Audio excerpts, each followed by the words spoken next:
You know what? I'm gonna fucking cast this one. Hell yeah. We're already a little bit into the game. One fight down, but that's okay. It's the beginning of the scrim. Alright. We're playing some 6-man on Li Jiang here. Faker's on his absolute main hero, the Diva. How are we gonna use this beat? Is beat gonna get a 6k? Beat coming in from the blue team. They're all on the ground though. Kelgar actually MTDing everyone with that echo. Holy shit. Here comes the bomb from Fakers. It gets no one no one's surprised about that because, you know, Fakers is Fakers. Is red team going to be able to hold this? It looks like they get 2 kills, so it seems pretty favorable for the red team. We are primaling, so that's quite a few ults coming in. That's 3 ults committed here from the red team. As we know, Big D. Blue team's going to be out of there. Okay, so blue team. What do they got? They've got a Coalescence and a Shatter. Let's see how they use it. Let's see if this Reinhardt can redeem himself after allowing Kelgar to come in there, copy him, and just 5 shatter his entire team. That's really really hard to come back from. So they TP through the window. They're gonna walk right into potentially a Diva bomb. No one dies again. You know, not surprising because Fakers is on the Diva instead of the main tank, which is kind of weird, champ. Coalescence gonna clear things up. Okay, very interesting. Able to gather 87% from Big D.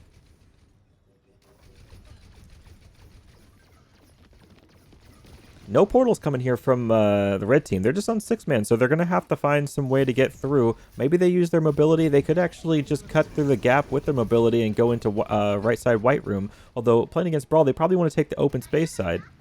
Because Brawl versus better Brawl, you kind of want the open space side. And they make the right choice. Canner going down early here. Snoozle coming in with a big ult from that Reaper, and then the Blizzard comes down, and I don't know that red team can make a push here. Snoozle's frozen, but not killed.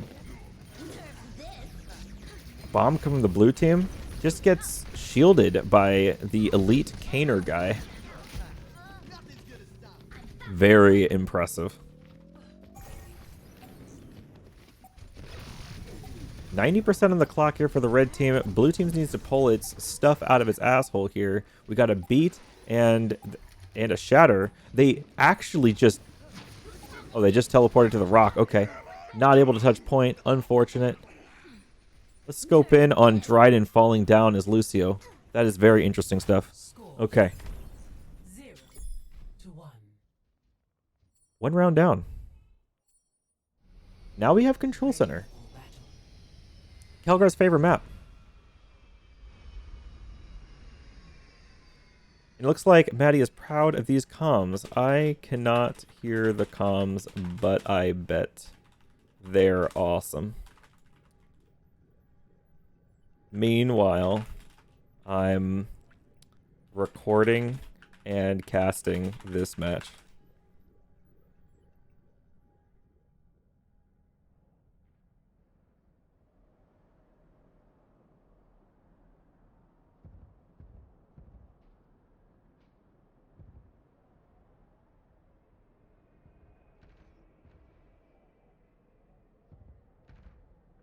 All right. So obviously they're going to go Brawl, but this is really interesting seeing Kaner on the Sigma here. This is exactly what Fakers told my team not to do.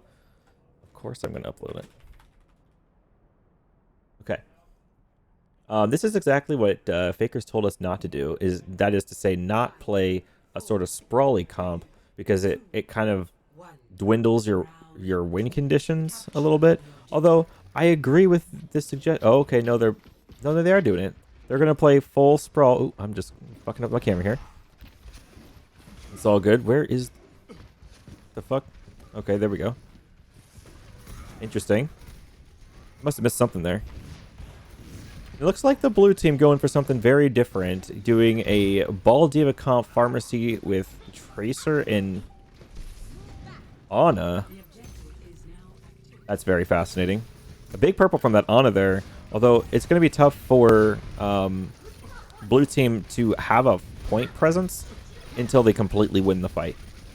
Although, with all the angles they came at, the red team, it looks like the red team had to go back there. Another big purple. Fakers has to walk back here, getting booed even back further. Running out of shield, he could very well die here, but it looks like he's going to find his team and regroup. And that was a little bit overextended there by Kelgar, kind of in front of his team. Should have used that mine to boop himself backwards towards his team. That's okay. Looks like we're going to go swap off the Mei, potentially. Yep, we're going to go Cassidy here. Okay. And it looks like we're on now a Hog Sigma comp. Okay. So we're definitely playing much more of like a spam combo. I don't know why Dryden is still on the Lucio.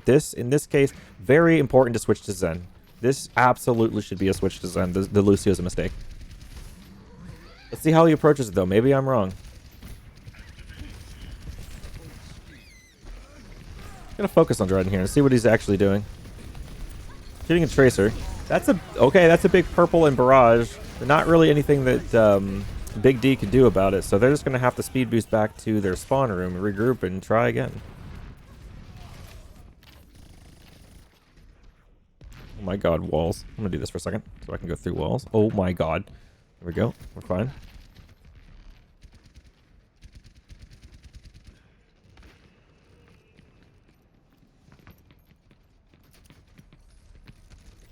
Alright, we'll play with the overlay on because it's easier to travel through walls in this very tiny space. Small purple there.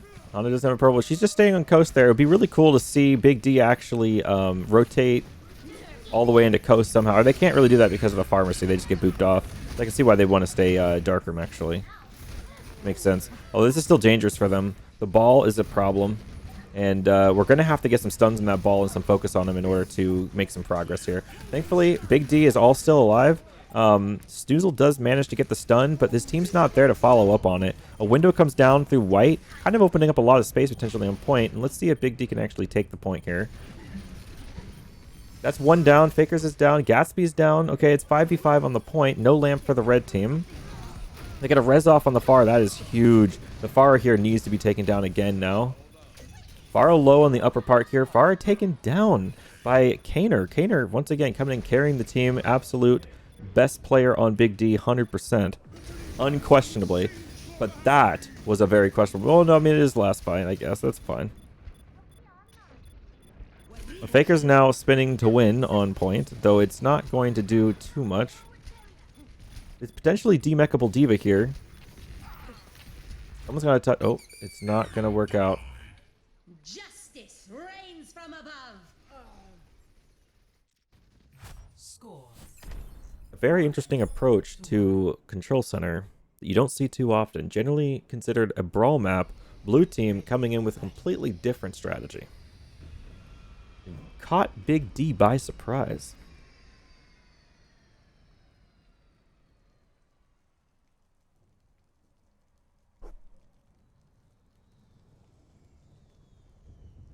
Alright, so it looks like we're going, we're staying with what we know here. We're going to be on full brawl with Sim. We're going to speed boost over to here, TP through window as normal. But it's weird, it's interesting to me actually, that the blue team is going to stick with this Ball Diva comp, Pharmacy Tracer Ana.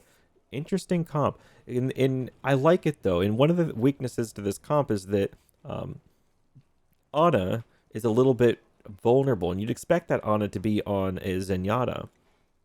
But the interesting thing is that with Big D playing Brawl, they're going to have a hard time ever getting to the Ana.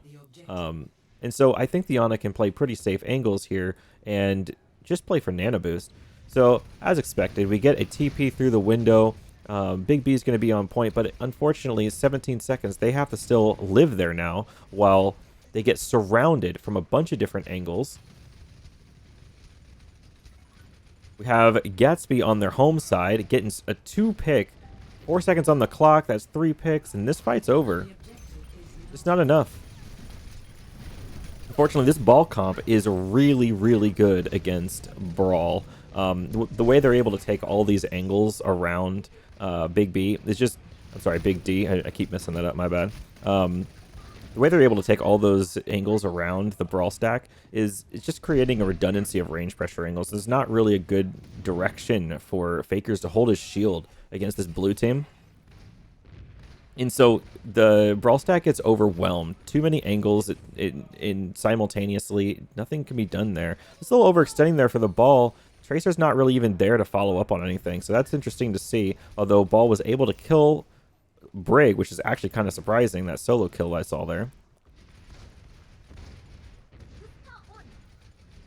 This Ana, again, this Ana's going to be tough to dislodge. This whole position, really strong for the blue team. That Ana is just an anchor that is very difficult to overcome. It looks like we're getting a whole team swap. I just noticed. It took me way too long to notice. We're looking at a Ball Diva comp on the big D side of things.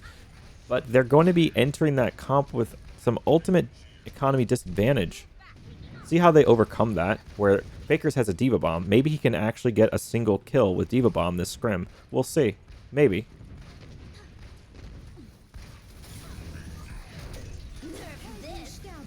There's the Diva Bomb. I don't expect it to get anything. Yep, as expected. But it does get a remake kill on Whooper, and you know what?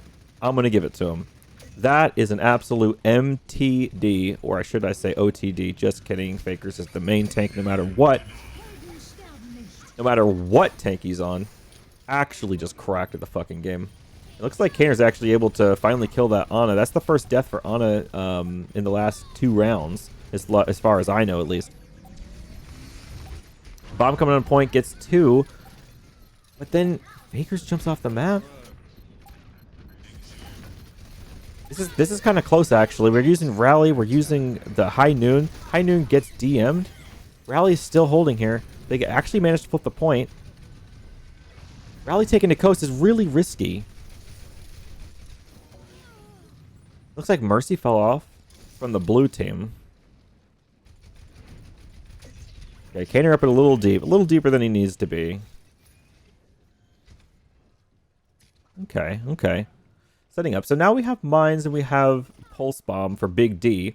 Let's see if they use mines on the choke, or let's see how they're going to use it. Ball comp is always kind of interesting. It looks like we've just put the mines on top of the Ana and hope for the best. Although the mines didn't really do anything. It just kind of forced them out of the lane. It looks like, without me even realizing, a whole fight's going on over here on point. Let's check out what's going on over here.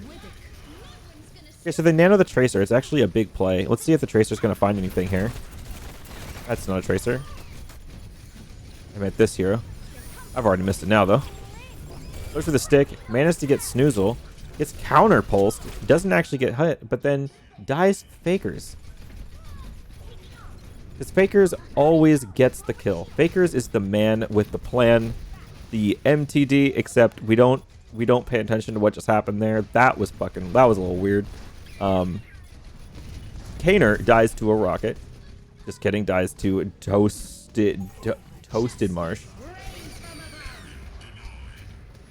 Pharmacy ult in overtime is going to cap this off with mines and with Diva Bomb, just showing off how much more ult economy they had. Very interesting stuff.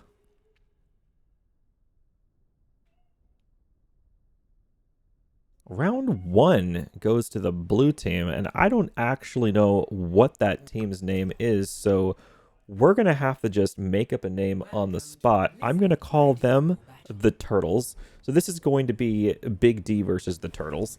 And that's that. We're off onto Blizzard World.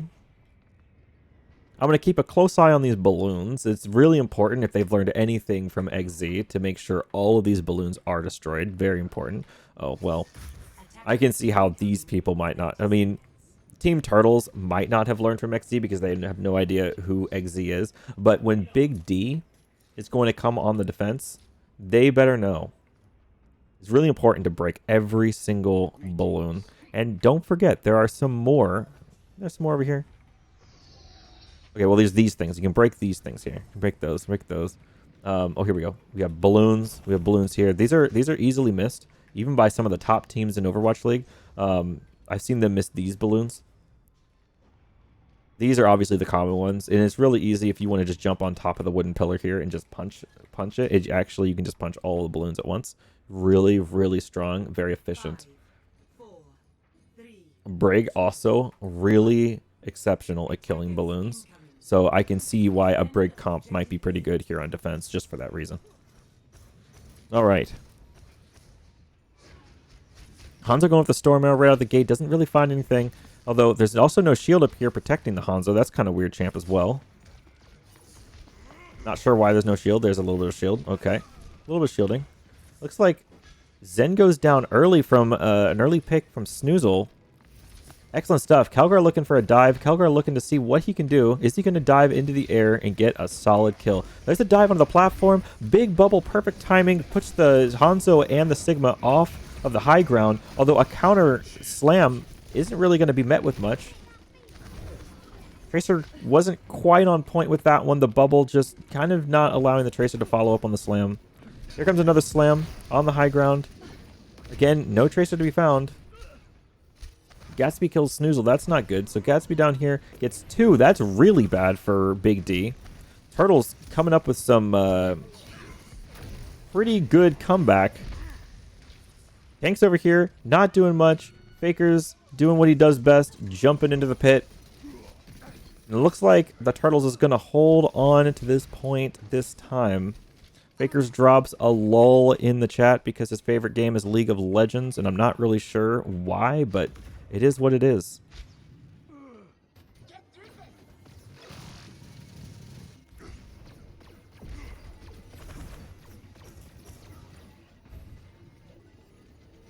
Okay, because there's pretty spread out, and I want to be able to see this Tracer very clearly. I'm going to use the overlays for now.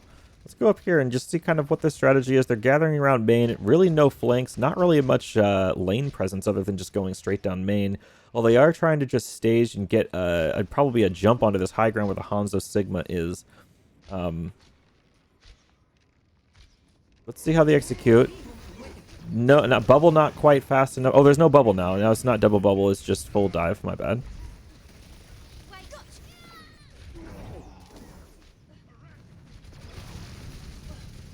Gatsby is quite the issue here.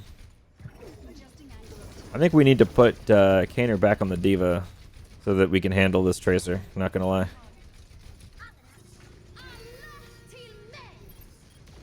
Kind of a weird rally coming from Feather Mist over here on the Turtles team.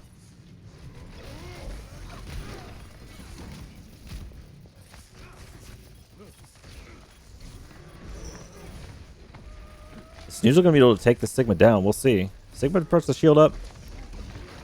Expect the 1v1, I hope. No. Oh, well, okay. Wow. It looks like the Turtle team is turtling up because they've got 3 ults and Big D only has 3, which is way less. Fakers does be doing a bit of feeding, but it's probably just to get Ranger up some more ult charge. We'll see. Maybe it's just feeding because that's what his hobby is. We don't really know.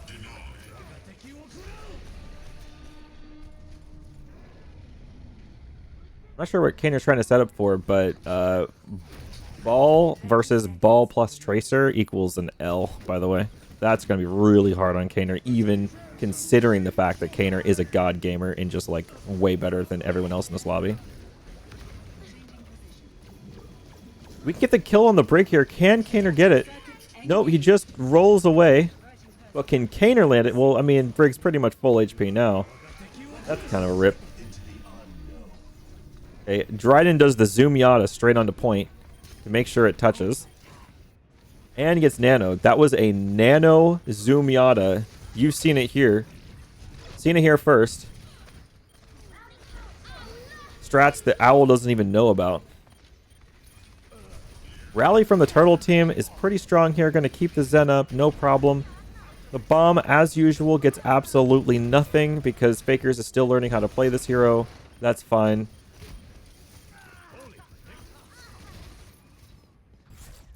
Unfortunate. Unfortunate. Score 0-0. Switching sides. Okay. Let's see how the Turtles approach this point. What sound does a turtle even make? Is it like ribbit? I think it's like it's probably ribbit. They probably are inspired by frogs. I mean, they're both mammals, so that would make sense.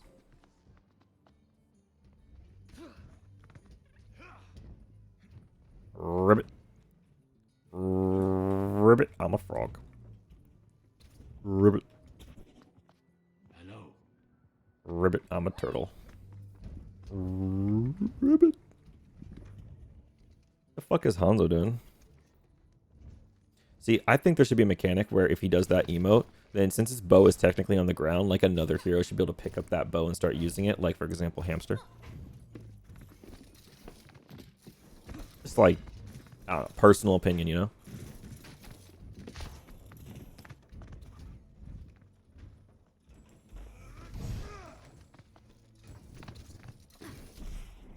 Let's get a good look at Ranger's face. Stand still. No, hold on. Ranger, come here. That's not Ranger, that's Feather Mist. Feather Mist, come here.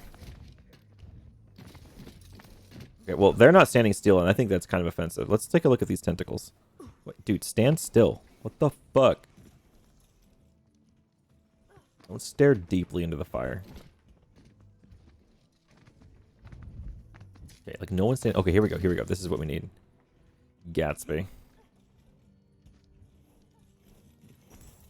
Let's deep into Gatsby's eyes. Oh shit, that was creepy. What the fuck? Yo, I'm gonna be real with you. That's kind of creepy as fuck. Not gonna lie.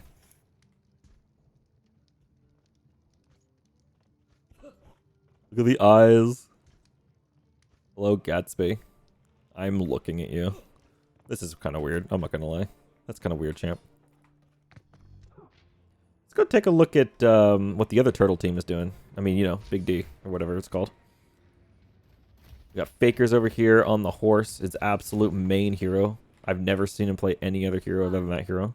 Dryden on the cracked is hell Zenyatta. I have honestly not seen a man pop off as much as Dryden does on the Zen. Dryden drops big poo-poo on enemy team. We'll see if the turtles can overcome that Zenyatta. Gatsby in position, ready for a ball rollout. Let's see, but ball does some weird-ass shit and goes up there. Kind of interesting. Gatsby is going to hold the Mega Room at the bottom, while Big D has to give up high ground for absolutely nothing. Not nothing. I mean, they do want to come back to point so that they can play a longer range poke battle against a ball comp, but it is just giving up space for nothing, and that, or not for nothing. It's just kind of shit. It's kind of shit. It kind of sucks. A weird shield position there from Fakers. We're gonna have to give him a question mark on that one, but it's okay. He still passes with like a C minus, and that's okay. We got some interesting ball tech going on, where he like boops people off the high ground.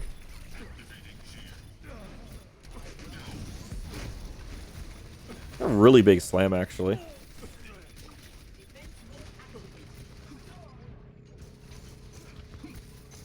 Faker's almost got booped into his favorite place, the pit. Unfortunate. I don't know why Fakers wasn't able to win that 1v6 right there.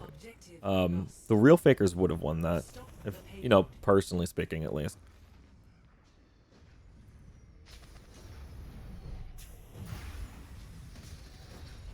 The ball gets discorded. Kaner is on fucking top of it. You can see now Kaner is back on the off-tank role where he probably belongs. Take a look at the angles that's going on right now. Lots happening over there in StarCraft. We get a random pile driver. Don't really understand that one. Kaner going to go 1v4. It's very interesting. Meanwhile, what's Cart doing? I see. Cart's just over there chilling. Alright. They're really saying a lot in StarCraft. This is called out. I mean, you can really swarm them in StarCraft, actually. Well played by the Turtle team. And also, oddly played by Big D, not really doing anything about the 4-stack in StarCraft. Didn't seem really very prepared for that. But cease your resistance as Fakers drops the supercharger and then immediately dies. Helgar comes in with a big noodle.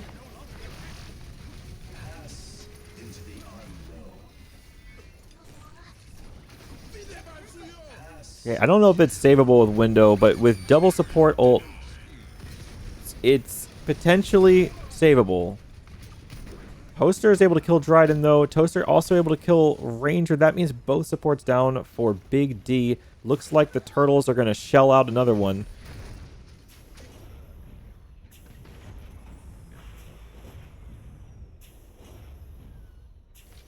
Slow and steady wins the race for the Turtle team. Let's see.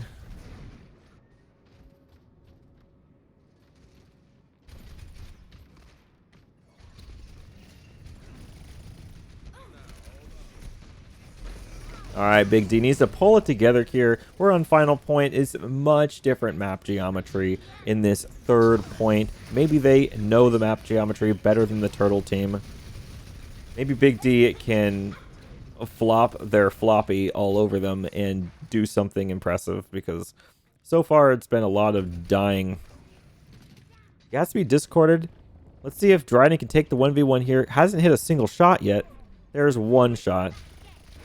What's Kelgar going to do? Can Gatsby diff both of these? No, we're going to actually get some peel from our diva. Interesting. Uh-oh. But not quite good enough.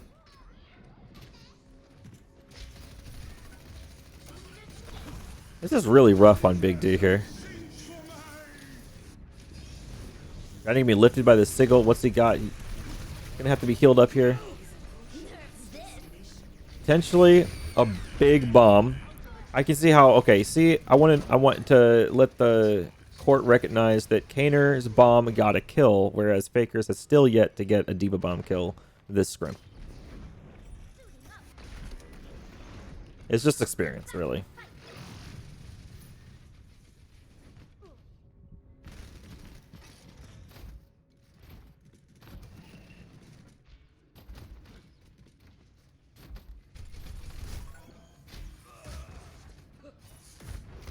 Oh no. Big D losing the Kelgar and Dryden is going to be really bad for Big D here. A minefield coming down right on the tank line. This core is in big trouble unless they can figure out something that they can do. Bakers goes down. Ranger's sitting way back here trying to duel the Tracer. Gets pulsed.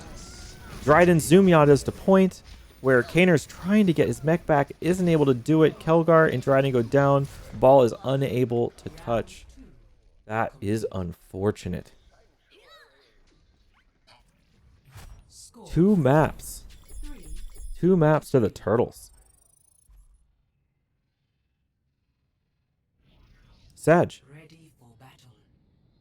Damn. Oh, they're not playing it out, are they? Okay. I'll say.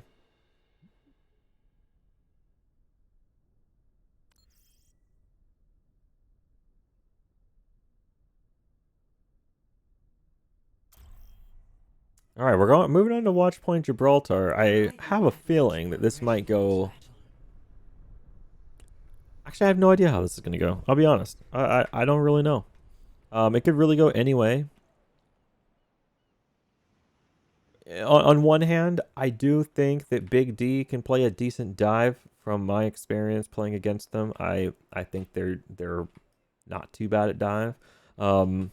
However, Team Turtles over here, Ribbit, they showed off a pretty good ball comp.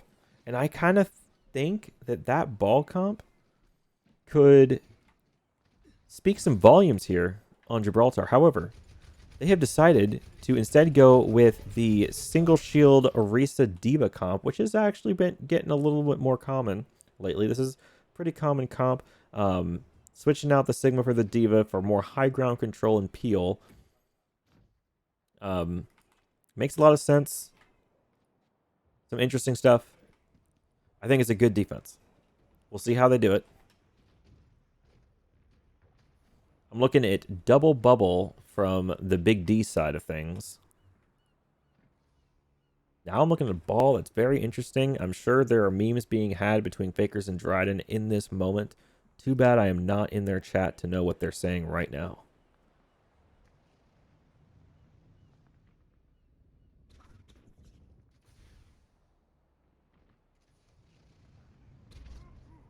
I have to imagine that Fakers is going to play the D.Va here in order to really take advantage of the high ground control that D.Va offers. I mean, D.Va is almost a must play on this map, and it'd be super weird to not play D.Va, I should say. Ball, very interesting. But Ball doesn't have the same peel. Ball doesn't have the same high ground control. Ball just doesn't have defense matrix. And we're running an Ana here.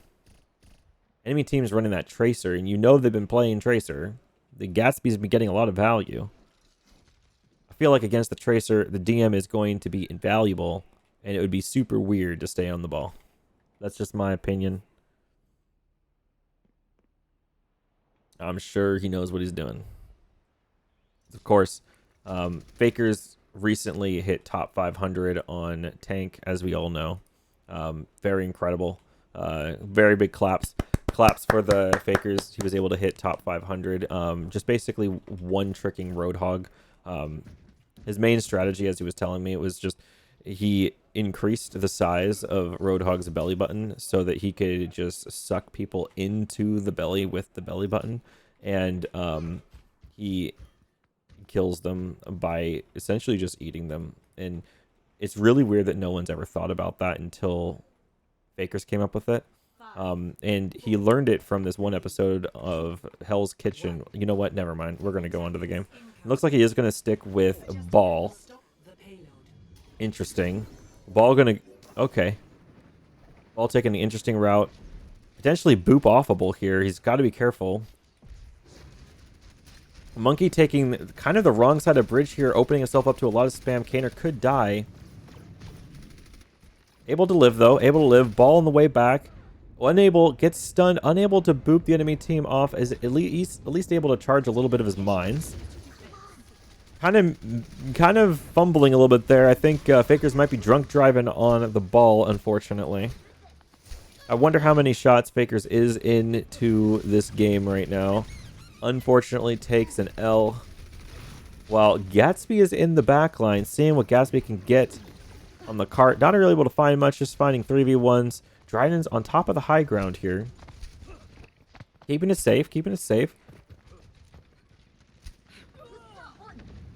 Calgar unfortunately going down there. Should have played a little bit safer.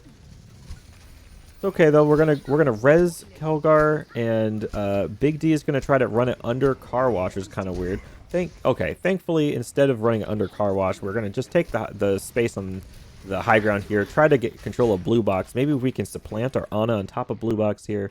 Then we can make some progress on cart. We don't really have to touch cart until we win the fight. Committing Mercy ult here is kind of a big way for us to like push in and take space. But what's really interesting is they just use window to stop us from doing anything with the Valk, and kind of sucks for us. So we get a res back off on Calgar. Immediately Snoozle dies, so kind of just staggering ourselves between the ebb and flow of the fight. Really sucks. We go ahead and nano Kaner, and Kaner jumps in with the primal. It's going to give us a lot of leeway to just push in and maybe even get some cart progress here if we're going to touch cart. I don't think anyone is on cart. Yeah, cart's just way down there, so that's really unfortunate. Dryden dies to a pulse bomb. Monkey's going to die to the core and server room, and we're still not pushing cart. That's really unfortunate. We shoot a Dragon Arrow, and the Dragon Arrow endangers everyone who's standing in this general position right now, which is, you know, nobody. So we'll give Snoozle a bit of a question mark on that one. We'll come back to Snoozle after the ad break and intermission.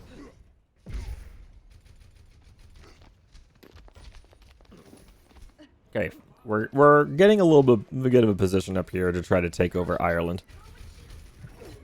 Kaner weaseling, just kind of nuzzling his nose out a little bit there, seeing what he can find.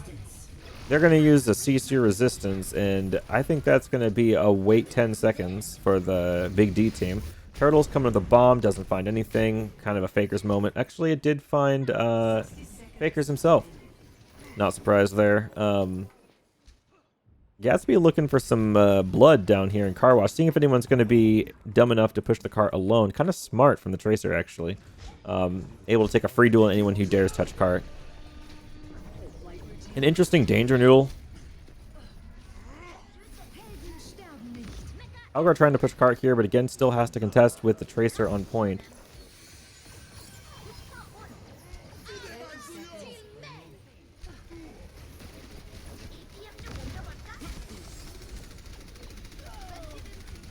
The rally and the window, double support ult coming from the double shield comp, or the single shield comp, I should say. Gonna keep them alive there and long enough to get the picks they need. 10 seconds remaining.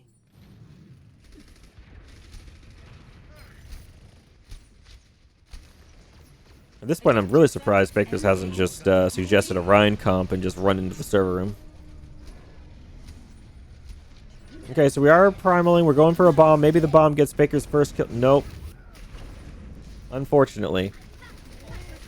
Although Faker's does remech on top of the enemy's mech. Well, that was actually a kill. That was a kill on the enemy's mech. Almost a kill. Maybe like a half kill. We'll give Faker's like a half a point for that one. It's okay. Faker's with the nano boost is able to do quite a lot with it. I can make a long list of things that he did with that nano, including feeding and dying and touching cart. Unfortunately, Kaner takes the bomb to the butt. Not an experience that he is inexperienced with. Score 0-0. Switching sides. Ready for battle. Okay, let's hope that Big D on defense is better than Big D on attack. That was a bit of an oof. Alright. As Neo would say, oofies. If Neo were on Big D, she would say that she hurt her fingy. Because that was a rough game. Let's hope Big D can redeem Neo's fingy and win this game. I'm starting to see some double shield appearing here. Although without other hero picks, I can't confirm if Big D's going to play double shield. He could still go for the dive defense. A little risky, though.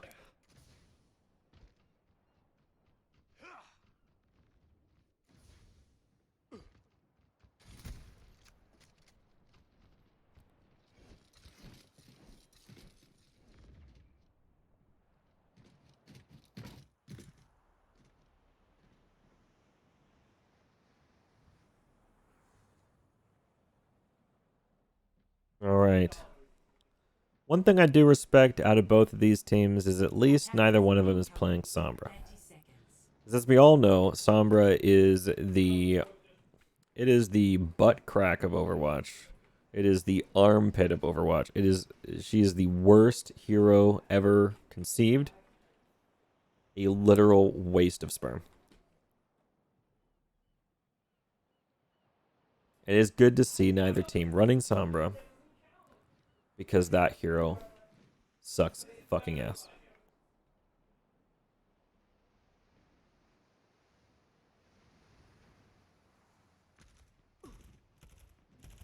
And that's not an opinion, by the way. That's a fact. If you look up asshole in the dictionary, it's just a picture of Sombra's face.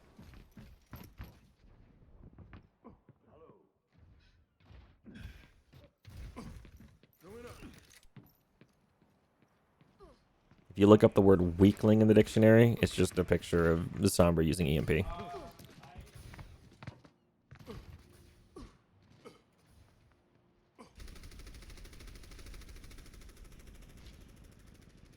Also, this entire live stream is sponsored today. I'll take a moment to talk about my sponsor. Fuck Sombra Incorporated is a corporation that just basically incorporated itself to say fuck Sombra. That's pretty much all we have time for in this ad break, so we're going to get started onto the game now. As on a Brig Tracer going out left side, immediate dive on the choke point over here on the bridge right side. Damning immediate taking of space, although all it was is to just make sure they protect the space they have as they turn this corner. Let's see what the jump is like. Can we get the boob on the Winston as he jumps up? It is enough of a boob to get him off, and that is going to save them here. However, they do still have to win this fight. At some point, they are going to have to drop and touch point because it is sailing. The payload is approaching its destination. The rotation has been made, but now they're going to have to do the same thing that the turtle team did, which is to turtle up in the server room as the cart nears this corner. This Ana's going to be tough to dislodge, and she's going to be able to survive the halt. It was a good try. Almost killed her with the halt. Now she's Sonic Arrow, so that would be really dangerous for her to peek. Although, we're going to get some fortification here into the server room, and this is going to be a tough nut for Dive to crack, because with the ceilings, it is kind of hard to get a nice dive into the server room, and it's got to start with... I don't know. You know, honestly, I don't know what it starts with. I think that, you know what it starts with? It starts with Nano. That's what it starts with. And now they've got Nano. So I imagine we're going to see a jump in with Nano. There it is. We're going to get a big cleave from the Winston. Winston's going to go from 40% ult to 100 instantly and able to charge that Primal. Some ults coming in here from Big D, but I don't know that it's enough because now the server room's getting overrun by the Turtle Squad. All the ults coming in from Big D, and still not enough to save them. Just too much to overcome here from the Turtle Squad. Looks like they're going to put one on cart. I imagine they should maybe put more than one on cart. Okay, then they got two on cart. Ana went up to the really good high ground position up here, and only to meet Royal Ranger and Dryden at the top, while Monkey gets booped off. Very interesting. We've got a Hanzo ult coming in. We have a Kree ult coming in. So DPS ults coming from Big D over here. That's pretty much all they've got other than rally if they just... play slow enough here. We can rally themselves back onto point, although playing a brawl push is not really the idea while Blue just has too many angles. So they're going to be able to push this cart no problem, and we're going to be playing for the next fight over here. And now Big D isn't really incentivized to use their ults because the cart is only in the very beginning of this point here. So we'll see what's committed. It looks like they did commit the... Oh, they did not commit the rally, actually. The rally came from the blue team, and so I was a little bit mistaken there. That's fine. Still able to win that fight there is pretty interesting from Big D's perspective. Are they going to be able to take down this Monkey? Monkey uses Primal. Really interesting because Turtle Squad's... Okay, well, never mind. Turtle Squad's actually gathered up a little bit here, but they're not really through the door. So I think the Primal was kind of just forced because he was going to die otherwise. A little bit of feeding there from Mr. Toaster Muffin. But he redeemed himself with a few kills. Royal Ranger finally gets that revenge kill on the Toastmaster. Gainer's able to get rid of the Tracer and get rid of the Gatsby. That's going to be a DPS diff. Did he do that without mech? That is incredible. Kaner, absolute God Gamer top 500 Diva player.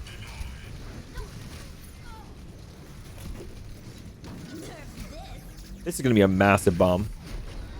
Huge. 6K bomb coming from Kaner, which proving why the San Francisco Shock has just signed him on for a 7-year contract.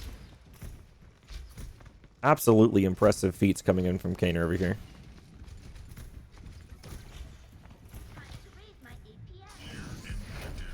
An inspiring pile driver from Fakers.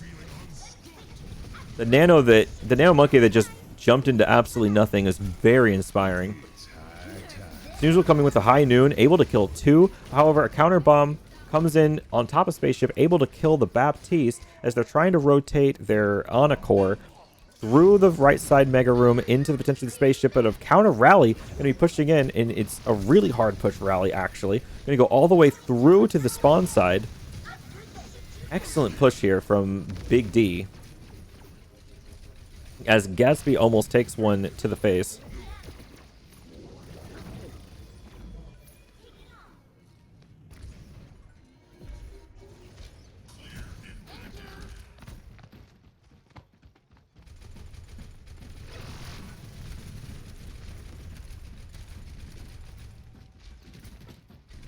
This is always a really tough approach for the attacking team, because it's just there's 4 ways you can come in and they can all be stared at the same time. So many angles to overcome.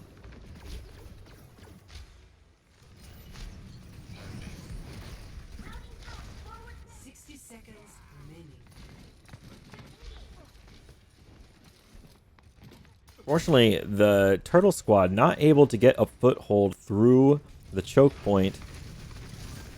Might be able to stagger the D.Va, although if they spend too much time out here, then Echo can really punish them with the duplicate. So Big D really wants to maybe not spend too much time. That's a really big jump from Toast Marshmallow. Good job. That's a Caner bomb. I imagine it kills 6, probably. It actually kills nothing. Very interesting. Never mind, it actually decopied the Gatsby. Interesting. Gatsby able to get 2 more kills. An interesting high noon from Snoozle that does absolutely nothing. Completely fat-fingered that one. Kind of inspiring, actually. I imagine Snoozle is, you know, probably able to bench at least 700 pounds. One of those really, like, swole dudes, yeah, I would imagine. And so with his gigantic arms, he actually just, like, pressed Q by, like, just, like, his bicep just fell onto the Q button.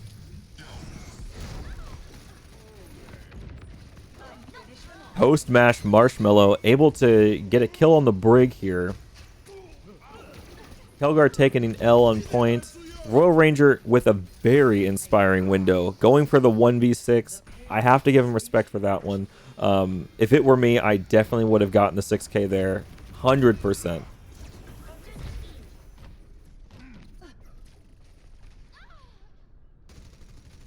Damn.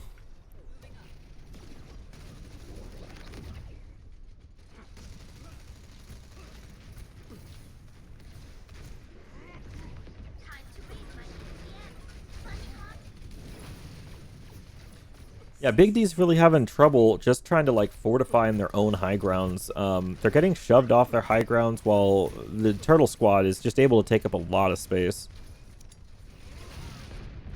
We're starting to see some attacks now. A pile driver onto the Ana core, not really able to yield much. The mines not really able to even clear out a whole lot of spaces. Ana just barely even takes any damage.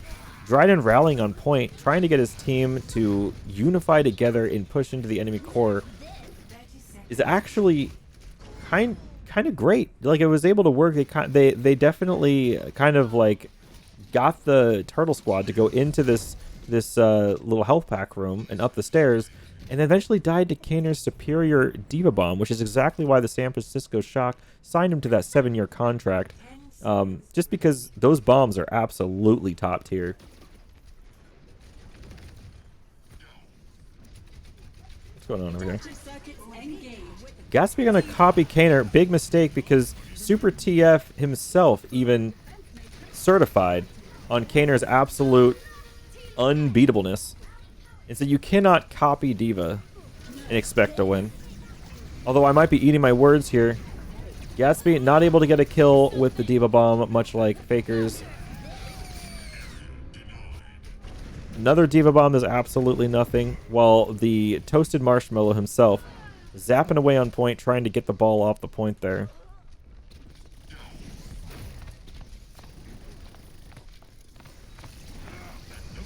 Potentially a big window coming here from Ranger. Let's see kind of what's going on. Is he able to land these kills? Good shots, good shots. Is he going to be able to kill? Nope. Unfortunately, he had Primal. Bad luck. Kelgar able to get back onto the cliff. Holy shit, Kelgar actually just parkoured himself back to life. Dryden's going to rally, going to push back the Turtle Squad.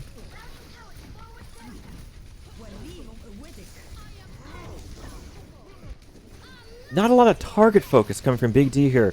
Unfortunate that that Feisty Muffin was able to counter rally against them. And a C9 from the Toast McGoat himself.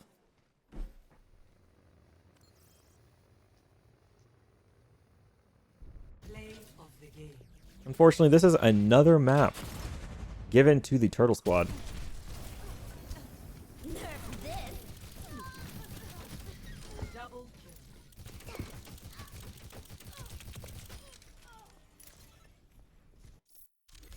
I would call it kind of BM for watching the play of the game there.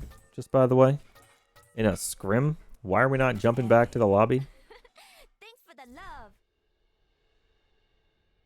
What the fuck is that all about?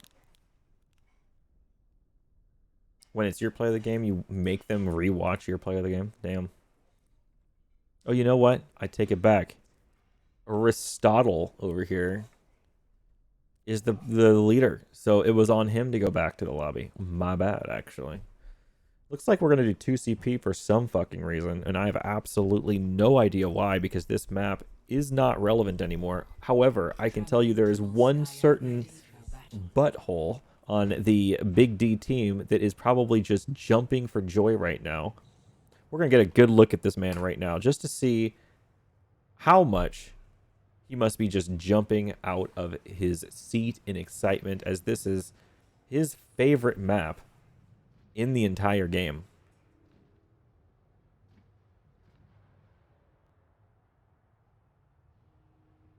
As soon as he picks a fucking character.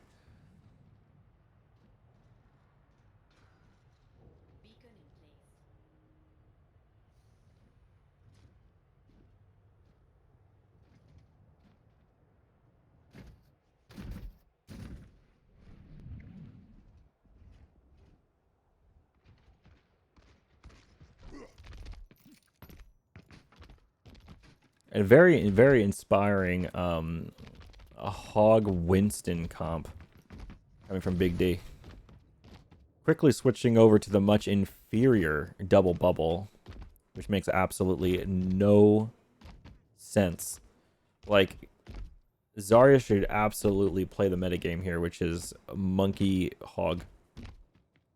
Everyone knows that the combo with Monkey Hog is the monkey jumps in and then the hog throws the hook.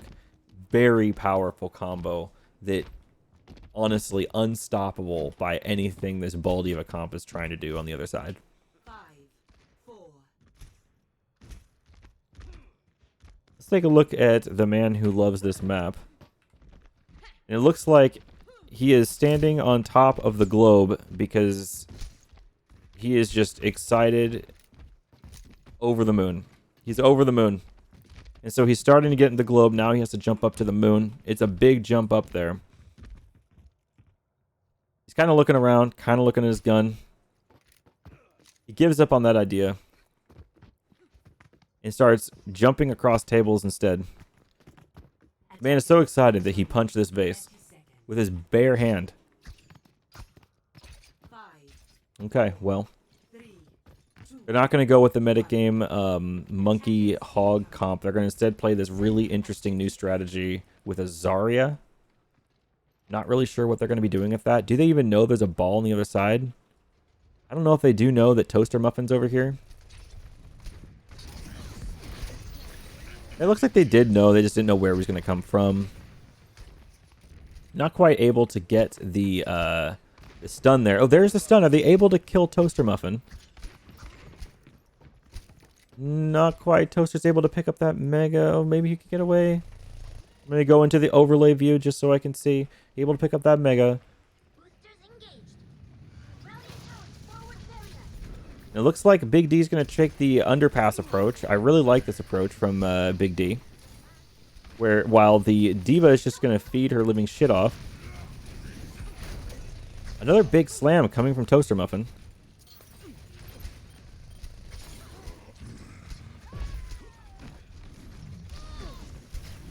It looks like Big D's got an advantage here after getting a couple of picks. Dryden going to jump up top, go deep into the room with a Brig Zen, get discorded and have to leave. Unfortunate. Well, really unfortunately, the Turtle Squad just switched to Sombra. And unfortunately, since this entire stream is sponsored by Fuck Sombra Incorporated, I'm going to have to change the name of the Turtle Squad to a new name that adequately represents my hatred for the choice that you just made. So I'll think of a name, and I'll let you know when I figure one out.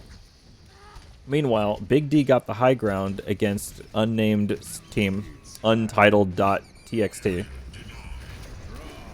While Toaster Mashed Potatoes was able to get a pretty good bomb in Pile Driver. Able to force out the Big B team. I mean, Big D. Why did I say B? That's such a weird thing to say. Okay, Big B, Big D. I'm so sorry. Holy shit. Are they going to go for the Nano Blade or Nano Dryden on Monkey? That's the real question here. So, really interesting decision to just feed and die from that Whooper guy. There's the Sombra coming from behind.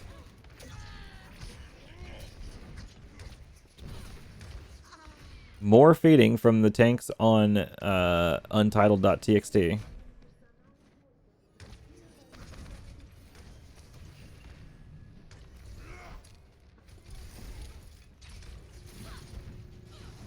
A well-executed jump from Dryden. Probably going to force his Primal here, though. Rally coming in from the blue, from the red team as well. And an EMP coming from the loser. Is it going to be enough, though?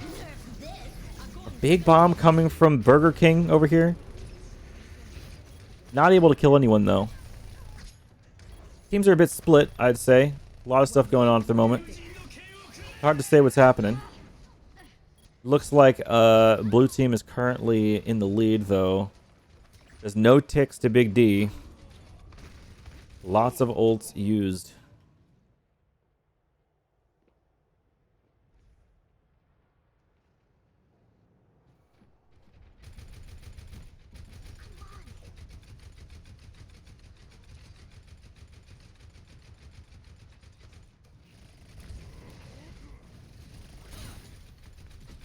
What is going on over here? Is he going to make it back up?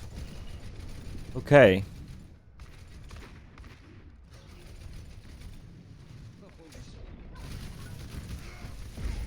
A big jump from Dryden. He's going for Burger King. Not able to quite get him there.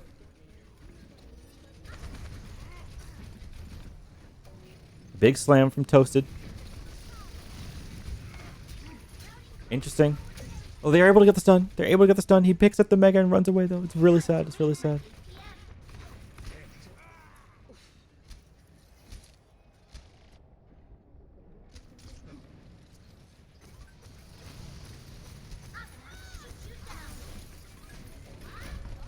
A couple of kills here from Big D. They're able to...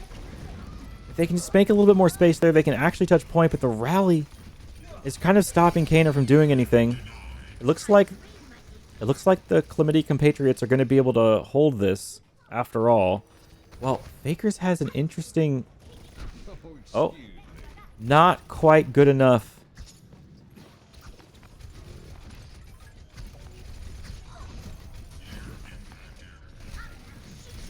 Just a lot of angles coming at Big D here from the Chlamydia compatriots.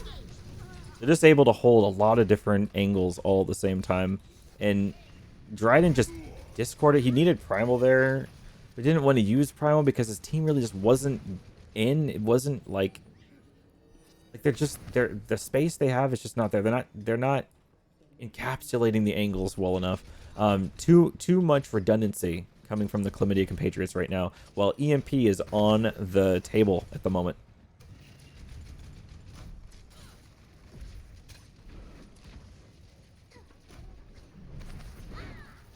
Baker's with a big kill on Gatsby, though. Could open this one wide up. A big counter to EMP. I absolutely respect that. And that's going to earn my MVP of the match award there because fuck Sombra. And Rally coming from Snoozle. A big Deadeye coming from Fakers. We're going to see if we can actually kill anyone with that. Unlikely, but maybe. Like I said, unlikely. The Chlamydia compatriots kind of weaseling their way back in, while Dryden gets a double boop off into the pit with Primal. Can we get a tick? We do get a tick. Looks like the Chlamydia captain herself is sitting on Mega over here. Doesn't have much to do. Are they going to be able to touch?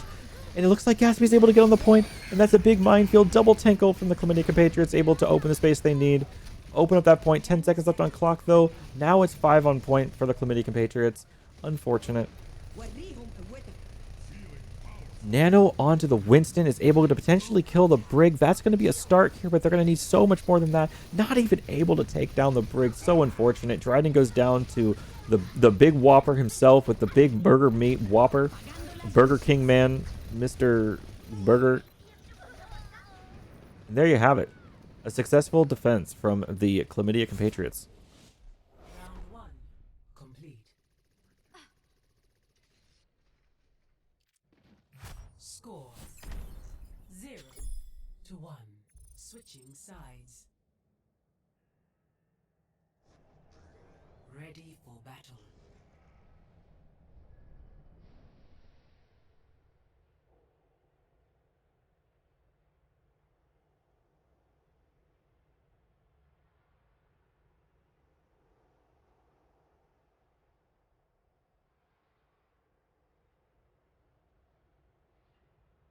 During this intermission, I'm going to give you a brief message from our sponsor, Fuck Sombra Incorporated. I gotta just read this message real quick. What's this say? It says, no animals were harmed in the making of this film, but plenty of Sombras were. Period. Wow. That's all the message that we have so far during this ad break. Back to the game. It looks like the Chlamydia compatriots are still going to be playing Sombra, while Big D is going to be switching over to the Double Shield. Weird off-rolling coming in from this team over here on the Big D side, where Fakers has gotten off of tank and is deciding to play DPS. Now, it's not too surprising because the LA Gladiators did pick up Fakers this upcoming season for his astounding work on his Torbjorn play. They just felt that he was quite the coomer, and felt like the LA Gladiators were in need of some divine Faker Cume, right? And so they did sign him up on a 28-year contract to play for the LA Gladiators as Torbjorn main. And maybe we'll get an interview with Fakers after the match to give maybe he can give us some insights on how he earned that position and how he earned the role of professional coomer.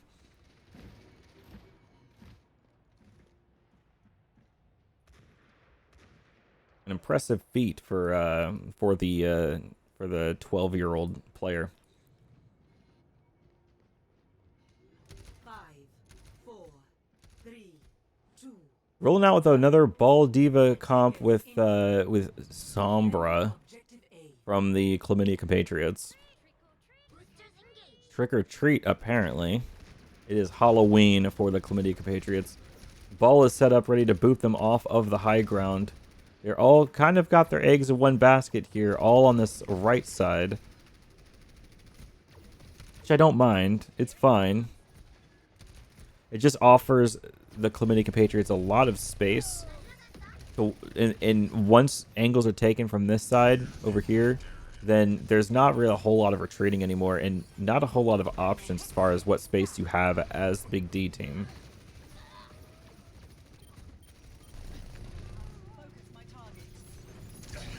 Sombra's touching point here. So is Tracer. So is the toast mashed potatoes.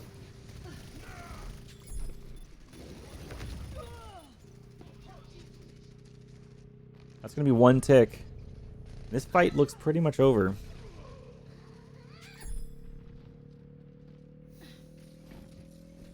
Yeah, the LA Gladiators Torbjorn main is going to have to do more than that Lost. in order to beat the Chlamydia compatriots. Objective B. Adjusting angle of attack. High ground quickly taken by the Chlamydia compatriots over here. Ball going to touch point. Not really going to turn too much attention. Just enough, though, where the BK Diva herself is going to take this high ground. Force Dryden off that high ground, but then get stunned. Kaner with a big rock on the Diva.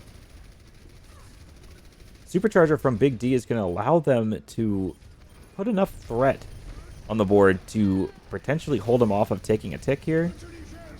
Pretty strong. Now, this Sigil may be a little more than they needed, but we could kill the Brig here, although at this point it's overextending and costs Kaner his own life. Kind of a rookie mistake for someone who is the newest signee of San Francisco Shock, but we're going to let it slide this time.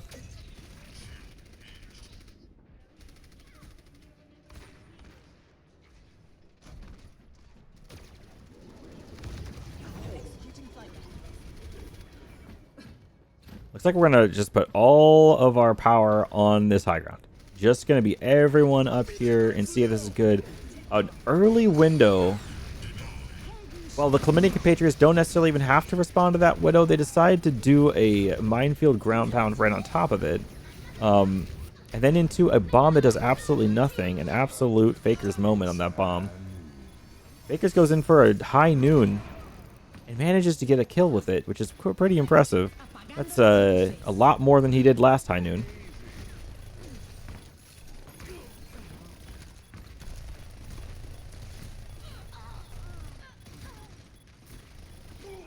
They're finally able to deal with the professional Coomer himself, while the Clemente compatriots rush onto point.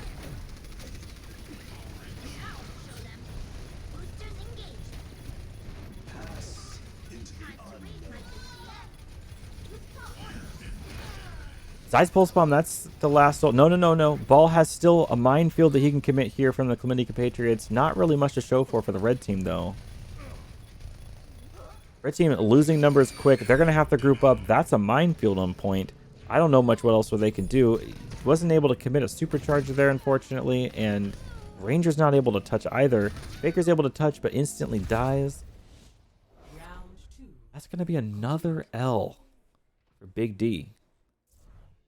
Some might imagine that Big D is becoming a bit of a small D in this match. Let's hope we never have to look at another 2CP map again. Not sure why they even scrimmed it. Looks like Aristotle over here is calling for a bio break, which I would appreciate because I do have to let one loose. We could pee on each other. That is a thing. We could do a double golden shower. That is possible. However, so far this scrim, the only thing that's been happening is Big D has been getting peed on all scrim long. So I don't know why the Clemente compatriots would even give him the space to get peed on back.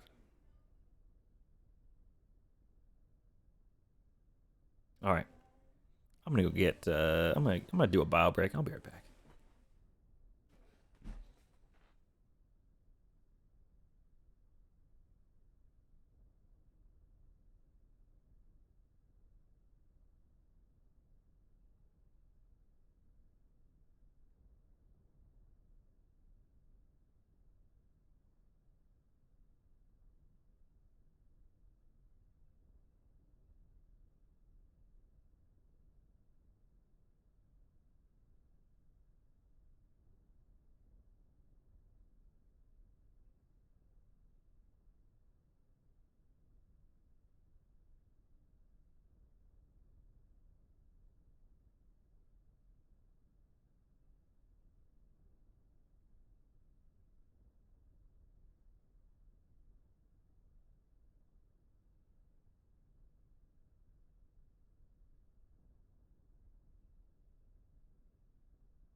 All right, I am back.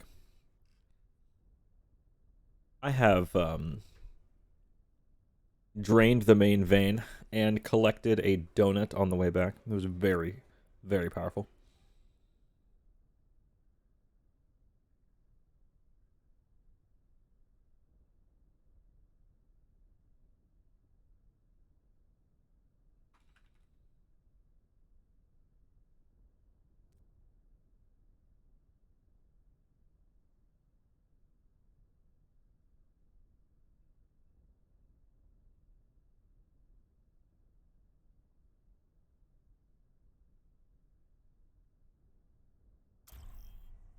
It looks like I was unable to overrule Fakers and demand Paris.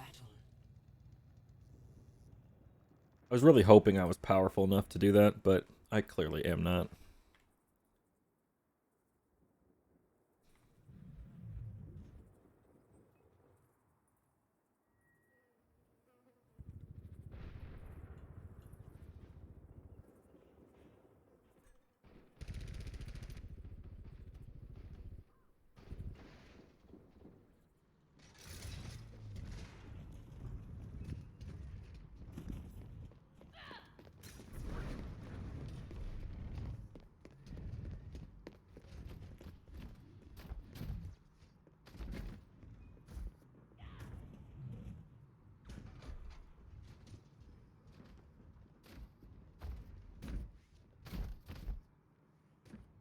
Okay, it looks like Big D is having trouble coming up with exactly what kind of ball diva comp that they want to play.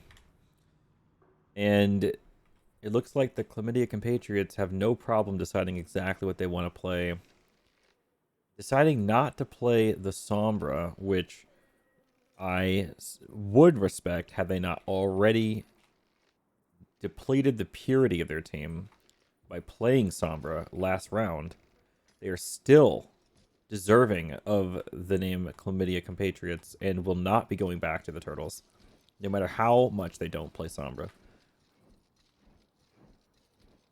They know what they did, and they will live with the consequences. No more Turtles for them.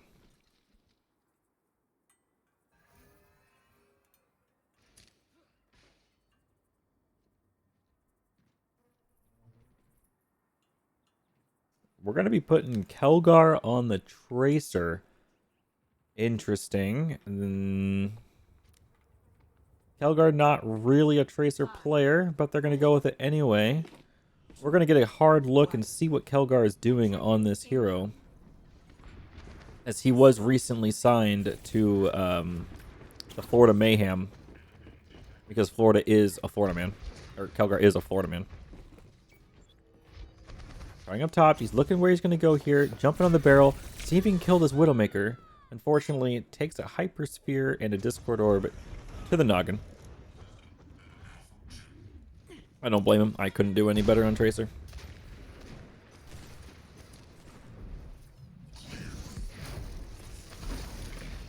Oof. You Dryden better not die there. Finally able to see Dryden on the ball. Don't really get to see him playing ball very often.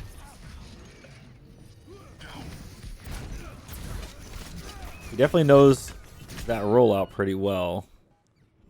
Knows where they're going to be standing. But unfortunately, the Brig is kind of rough, especially when the Tracer's not there to help him follow up on the ground pound. It's going to be kind of tough. Faker's going to go for some shots on the Ashe.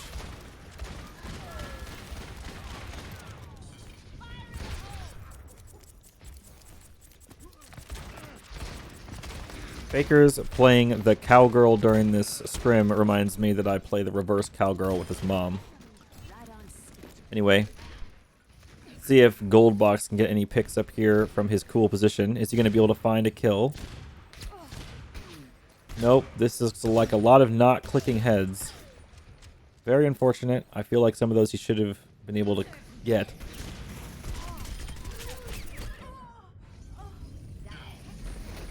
And Faker just gets rezzed.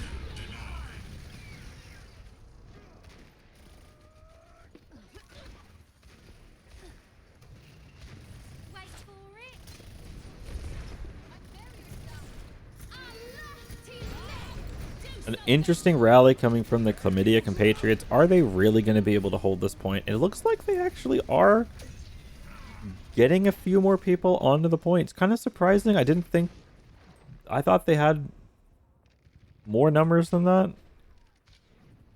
It looked like they had control there. I'm a little bit surprised that actually did work. Looks like Dryden going to go in from behind over there. While the Toastmaster, looking for an interesting ground pound on a Diva with absolutely no team follow-up. Just rolls back to Karth.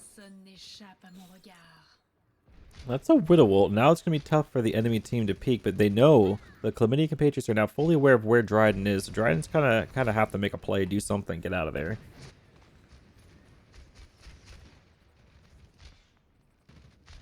Let me remove this real quick. Kind of hard to see with that thing on. Oh, I'm trapped above the skybox. There we go. There we go. Whopper getting killed in his ult. Kind of tragic.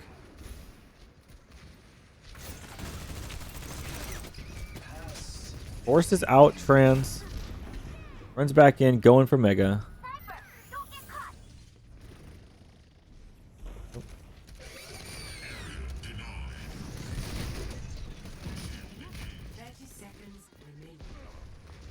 Is Faker's going to be able to get a kill here? We shall see. No, it looks like he's just going to die to his Zen. That is rather unfortunate for the team that is playing against the Chlamydia compatriots. 10 seconds remaining.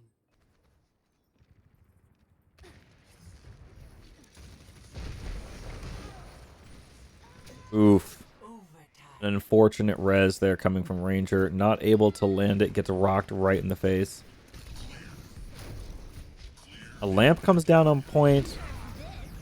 Snoozle not able to hold himself on point here. Really Big D having a lot of trouble with all the different angles they're being approached with. This enemy team, this Chlamydia compatriots team is really just roughing him around today. 0-0. Switching sides. Ready for battle. Let's see what the defensive strategy is from Big D and see if they're able to overcome the power of the Chlamydia compatriots.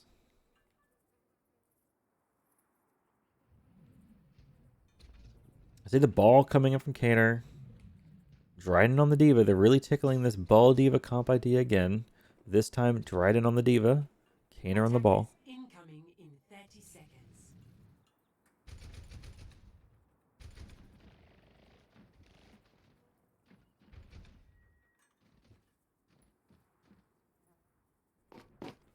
This time they have Fakers on the Tracer. They got Kelgar as an unpicked hero. Kelgar could really go Echo here. I think Echo would be a solid play. I hope they do suggest that he does play Echo. Another one could be Hanzo. Expecting that Widow. Playing against that Widow there. Probably a better pick is Hanzo here. Goes with the Reaper. That's the wrong choice. Definitely do not go Reaper here. That's fucking weird. Definitely do not go Reaper here. Reaper, not the play.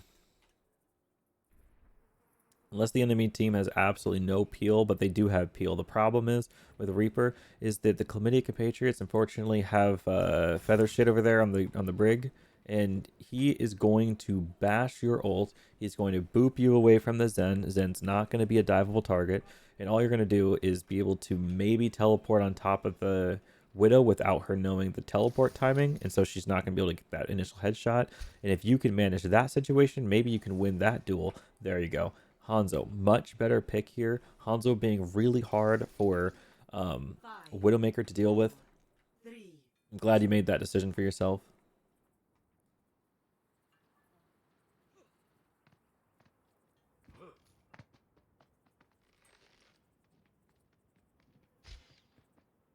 Five, 4, 3, 2, 1. Attackers incoming. Stop the payload. Holy shit. Dryden just playing the upper catwalk. That honestly does look like feeding to me. Goldbox able to kill Fakers immediately is pretty interesting. Dryden just feeding his ass off with his mech. Not really able to do anything there. That's just an L.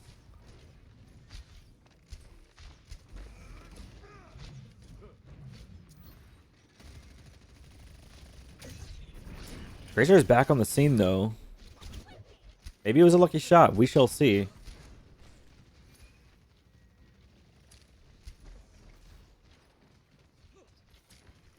Okay, the Ana was jumped off of the high ground for some reason there. Probably should have stayed on top. Forcing Brig to jump down with him. A little bit of wraparound on this side. They're really trying to find the Zen, but Zen is well protected as the Climatic compatriots are sticking together as a close-knit, tight squad. Kind of brawling, honestly. Just to make sure that none of these flankers are going to kill the Zen. And once Big D is on the back foot, that's when the Climatic compatriots take their angles and give them the pressure that they just can't handle. Dryden again in his more powerful form, not able to use the power of Baby Diva to kill everyone. Unfortunately, now he has to get back in the stupid mech suit that makes him weaker, when he could just be in Baby Diva form and kill everyone. The payload is approaching its destination.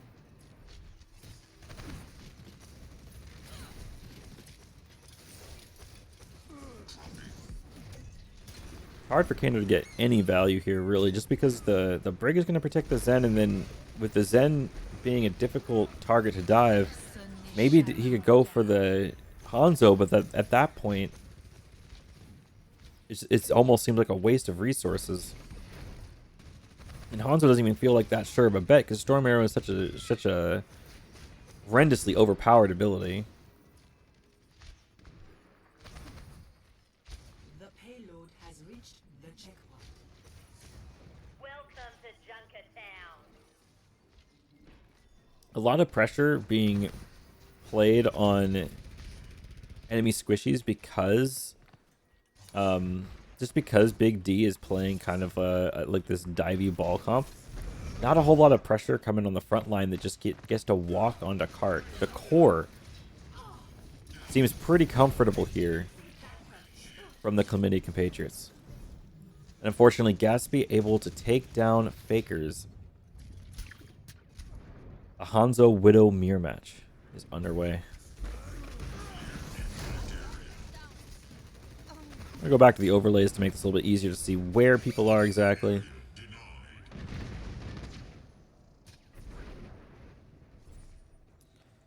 Kaner doing a minefield that did absolutely nothing, unfortunately. While the Climatic compatriots have the high ground. Lots of ults from the Climatic compatriots. 5 volts to Big D's 2, coming up on a third.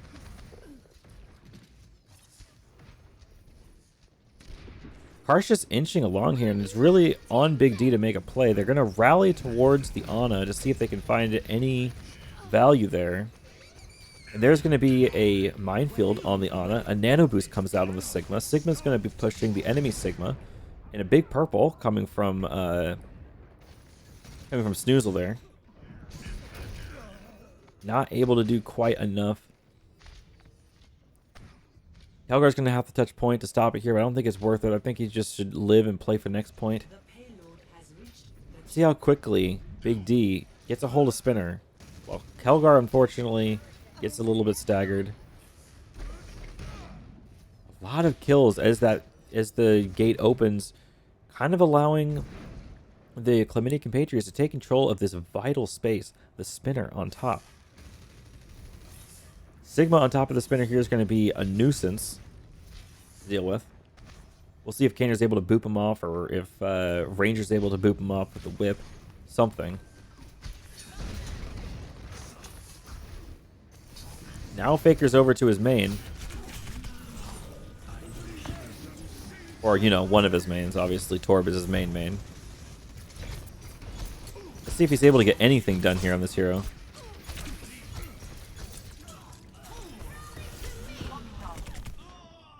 Inspiring stuff here coming from Fakers. Rally on point here, but it's all on the low ground, and unfortunately, all the goods are on the high ground. While Big D might be able to stall the point here a little bit, really, the Chlamydia Patriots have the control they need. Or so I thought.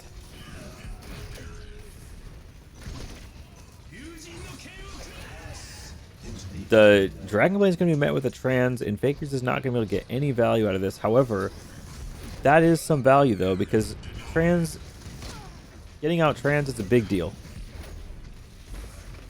It's harder to build a trans than a blade. You can build a blade faster than Aristotle over there can build a trans. And so playing for the next time that happens could be the key here. Unless Fakers is only 7% to Aristotle's 31. Unless Aristotle is just cracked at this end.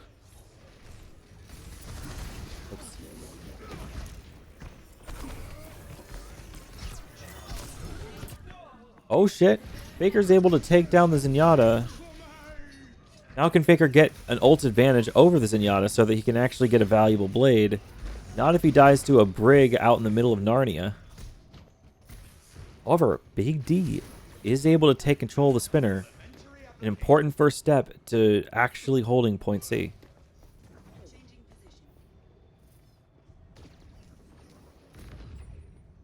Snoozle really should be pocketing Kelgar here.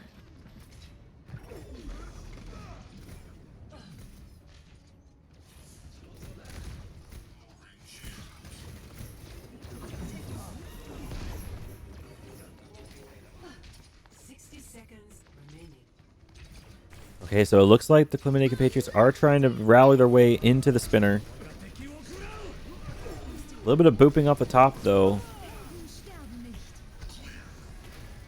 Looks like Fakers is going to be able to potentially get his blade before Aristotle gets his trans, but it's still up in the air because Fakers doesn't have it yet. Aristotle, 93% is neck and neck. I don't think he's going to make it in time.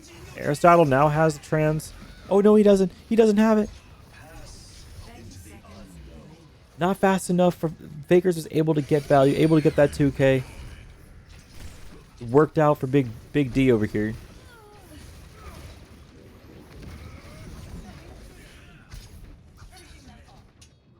Many competitors are going to want to just like gather their resources here and just play it smart. They're going to try to take the high ground. They have 5 seconds. Ball can touch. Bob can also touch, although Bob goes past the point. Do they know that Bob went past the point? Sigil coming in from the blue team.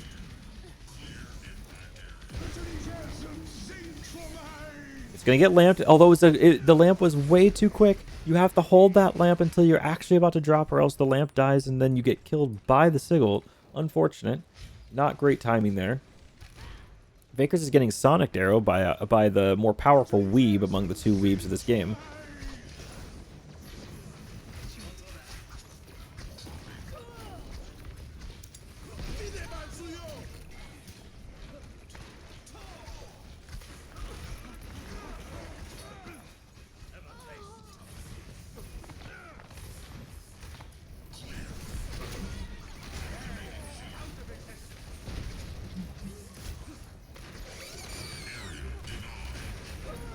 Now that's potentially a pretty resounding minefield. Yeah. Minefield there is tough to beat for Big D. Fortunately, that is going to be another round in favor of the Chlamydia compatriots. Switching sides. One more map left in this scrim, and it's so far, by my count, has been one win for Big D, and they've lost every other map, unfortunately. For the last map, I can't imagine it being anything other than Scrim's Row. It'd be weird if it was, or it'd be weird if it wasn't. I mean, Attackers incoming in 30 seconds. kind of weird. Are they gonna play this out?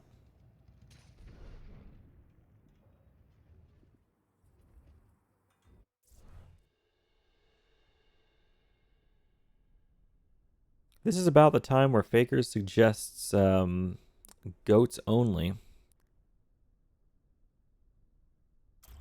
Busan. That is not King Dro. Traveling to Busan. Ready for battle.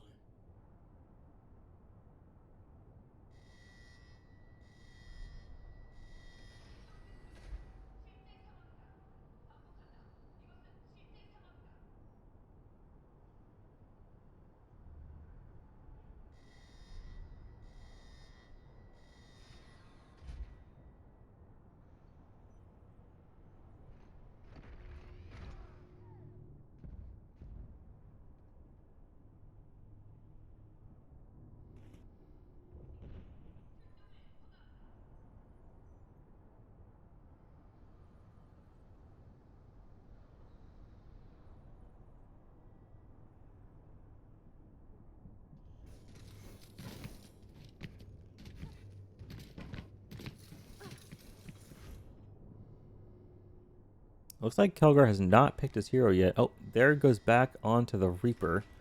In this case, the Reaper is a good pick.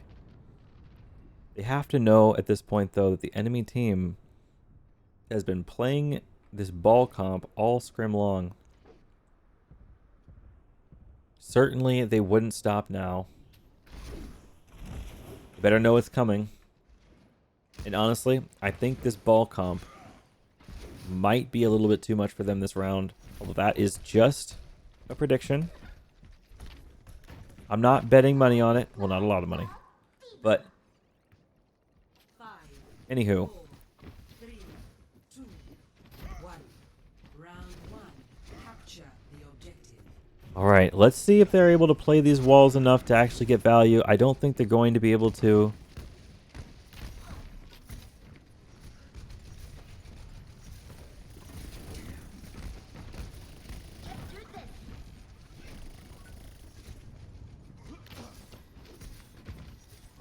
Looks like the Chlamydia compatriots are able to just kite around because because Big D is just very split right now. By split, I mean like very split. For a brawl team, this is not good. Blue team doing a great job at just keeping the red team not sticking together, so the Lucio is not able to actually speed boost many people at a time, is only able to speed boost a couple of people at a time. Not a lot of target focus from the red team.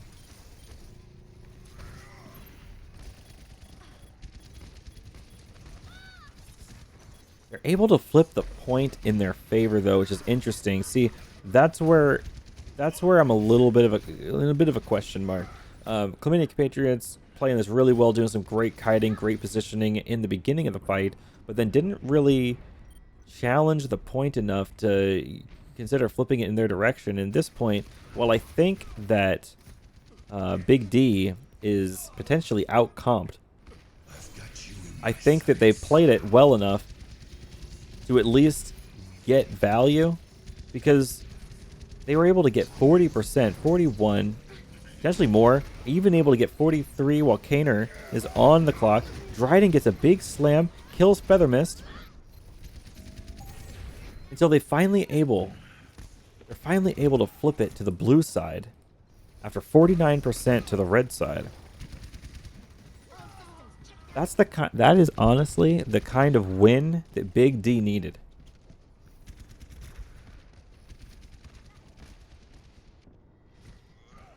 Still waiting on their Lucio. They can't really do too much here. They're just going to hold the space they have, protect it. Helgar potentially overextending a little bit here.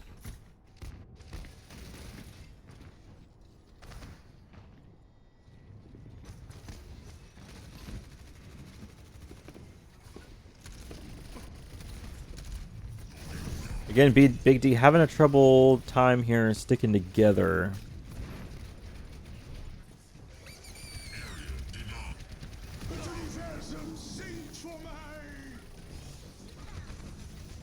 I guess there's one good thing about not sticking around is the SIG can only lift one person.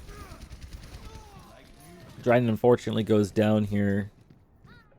This is going to be the hard part. Now that the blue team is playing purely on the defensive, the Zenyatta is going to be quite a menace. It's going to be not too difficult for the Chlamydia compatriots to be able to hold this position given the team comp that they're running. Key pick. Actually, huge pick on the Zenyatta there. That is what they needed. Looks like a brawl going over here. Window came down. Beat came down.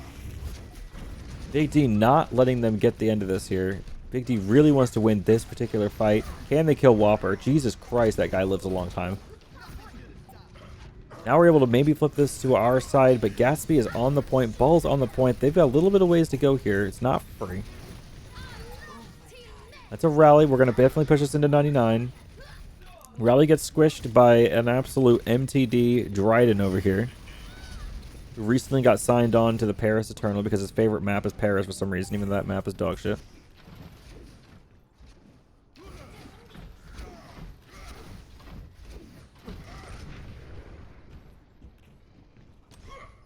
Okay, so they're finally going to get that point there. They're going to gather up on the upper left. That is actually huge. The fact that the Chlamydia compatriots would allow themselves to get shattered, multiple people get shattered at a time up here, kind of shocking, actually. This is starting to look super winnable for Big D. Toaster able to touch point here, though. He's going to pick up Mega, then run it over the point, force the point. And suddenly, we've got a game. Kaner jumping over to point. Faker's jumping down to point. Making sure it's protected, but now they're split. And this is exactly what the Chlamydia compatriots want. They come out with the Transcendence. Now a Sigil. Again, only able to get one. Is he going to do it in the right timing? Still a little bit early there. Able to save him, though. Drops a window. And Kelgar is able to get a huge couple of kills there on the ball and the Tracer. And able to flip in theirs. And unfortunately, I lost the bet. It looks like Big D actually able to win this game. Score We're calling it winnable. 2-1.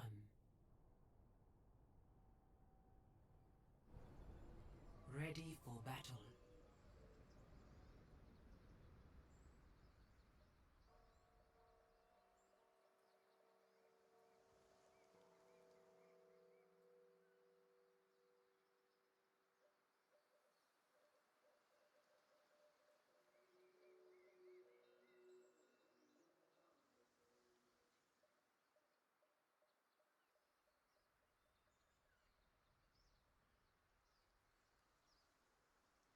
Not a lot changing from the Chlamydia compatriots side. Not a lot changing as well from the Big D side. Although this map is highly more favorable to the angles that are privileged to the ball comp, whereas the sprawl comp from Big B or Big D, I'm sorry, is going to be limited in the amount of angles that they can pressure from and space they can hold in a given time. The Reinhardt being the real limiting factor here, because these comps are somewhat similar. If the 5, 4, if the Reinhardt swapped to a ball, 1. Round 2. Capture the objective. but they're very different with the Reinhardt. Already the blue team has an angle, has several angles. Looks like Big D not really willing to play the bell, wants to immediately play point. I think that's a smart decision overall. Baits rotations out of the Tracer and the ball, and maybe he can get some stuns on them and land an early pick, which would be a key way to win first point. I should say first cap. Ranger having to lamp himself here, but is okay, able to get the kill on Tracer, and the ball goes down, and that actually gives a W to the Big D team. Once their off angles are down and the rest of the team doesn't push, that's a quick way to lose for the Chlamydia compatriots. Kaner in way too far, however, highly overextended and pays dearly for it with his life. Get a helicopter view to see kind of where we are and getting back to the fight here. Looks like we have Reinhardt just getting back to the fight. Brig making her way through Anti-Coast. Still a lot of angles. Notice how the red team is completely surrounded by the blue team here, with the exception of this Hanzo, who could maybe do something. Able to throw a noodle through the dojo. Not able to get a kill, but definitely created a little bit of space for his team. Faker's coming, lifts 3, forces out Transcendence. And now they could actually stay on the 2 healers. No, that they don't. They just rush to point. Those healers very vulnerable. Both of them can die. They don't have Transcendence to back them up. There's no rally. Okay. Well, Ball Tracer going right side. Well, Brigzen Core is just sitting without their off tank on main, going in perhaps a little bit too early without their Sigma. Faker's potentially noticing this, seeing what kind of damage he can get onto them. Helgar playing Neo's main in the dojo. Might have a salty surprise here, though. That is going to be an L for the Kelgar. Little bit bigger bite than he could have chewed there. Well, Toaster Mashed Muffin comes in for a ground pound. Not able to find much. He does have mines, though. Point control still in favor of Big D. Where is the minefield? Okay, so the Clementi Compatriots has a lot going for them right now. They've got good ults. They do have Bob able to hold this point when Big D is able to finally attempt to try to like counter cap. And it's gonna be really hard for Big D. Although I think they've taken the right first step. Dryden moving over to the ball here, I think gives him more game against what Clementi Compatriots is doing. However, without the Tracer to follow up on his plays, it's going to be difficult to compete with the Ball Tracer on the Clementi Compatriots side. Again, Lamp coming out way too early, kills Royal Ranger for it. Whooper able to get 2 more there.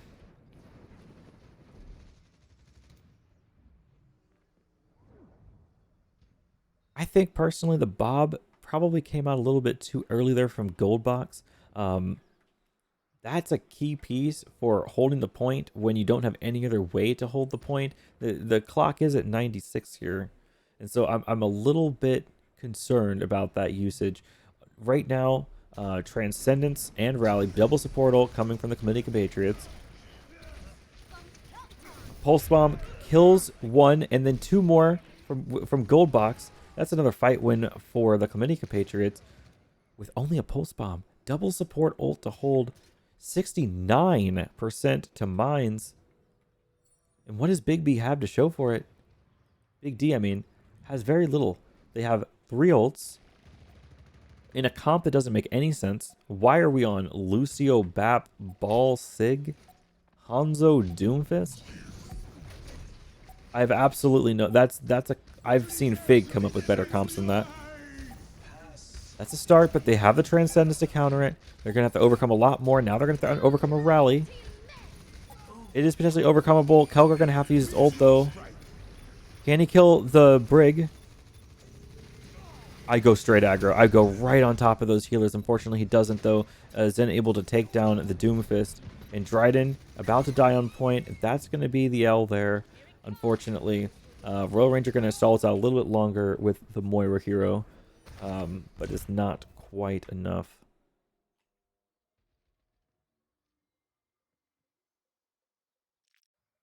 Score 1-1.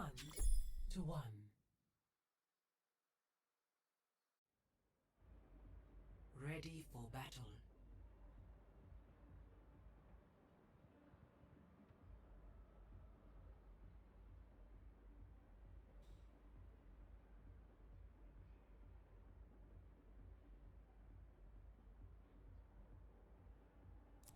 This is the final map of the scrim, I believe. The final round. Big D versus the Chlamydia Compatriots.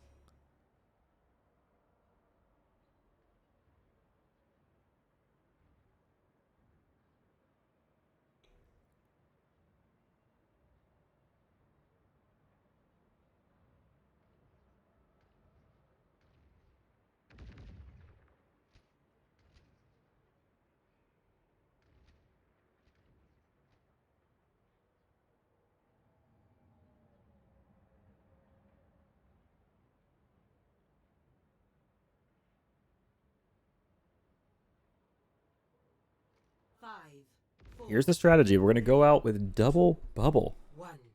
Round from the Big D team. Taking a straight down main, they have no interest in holding Cinema. They're just going to go straight down main. However, the stupid Sombra hero is going to force the Committee Compatriots to take the Cinema first so they can hack that Mega, control that in the early fight here, pre-point cap. I'd say as far as space goes, the Chlamydia Compatriots have a lot of good space, but Big D actually not doing too bad because right now the point matters. And right now I'd say Big D is holding pretty well on the point. And I think they're going to be able to flip it. Yes, they are going to be able to. And so again, the bulk comp on the Chlamydia Compatriot side seems to fall short in its ability to put pressure on the objective. And it's really going to be on them to win some fight at some point in time and hope that Zenyatta is a powerful enough hero to hold on to that point for the rest of the match. And I imagine that they're not going to be able to flip the point until Big D gets at least 50% or more in the round. Again, all the resources. Dryden maybe a little bit too far back, but does get some value. Where's his shield, though? Is he going to die to the back line? Okay, red team can touch. They can touch. Oh, they're not able to touch. And so they're all caught over here.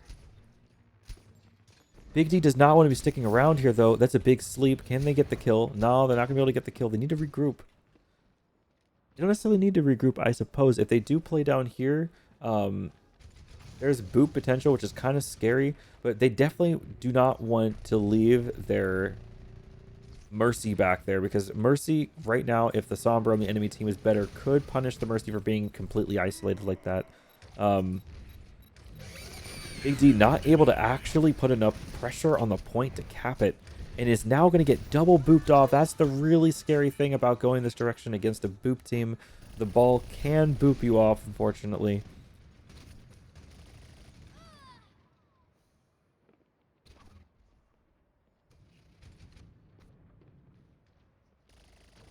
So we gotta need some scouting here. Like Kelgar right now needs to scout where is the Tracer and Brig so that Dryden knows where it is so that they could do the double bubble and get on top of him.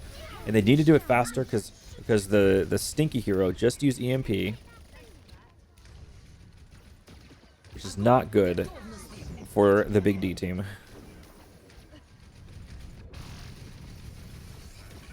They weren't actually able to get a whole lot of kills out of that, though.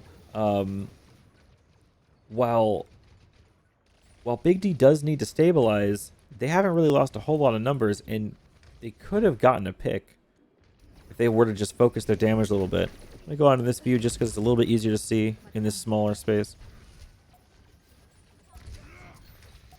We're jumping back again over here to try to counter these flankers behind us. Unfortunately, Dryden goes down.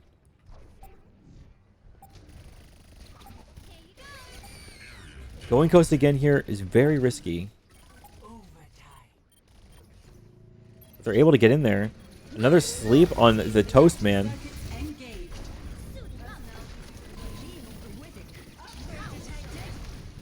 Now it's a real fight on point, and I think that Big D does have a strong chance of potentially winning this fight if they can just turn it around. That's a lot of deaths, though. They're able to kill Toastmaster. If they can keep Ana alive, definitely got to keep Ana alive there. That's a crucial kill from Whooper. That's a crucial kill. Another EMP from the Stinky Man himself. Unfortunately, that's the round. That's the scrim. That's 5-1, if my count is correct. Unfortunately, the Chlamydia Compatriots are victorious this particular scrim. But we shall see next time on the next episode of Dragon Ball Z.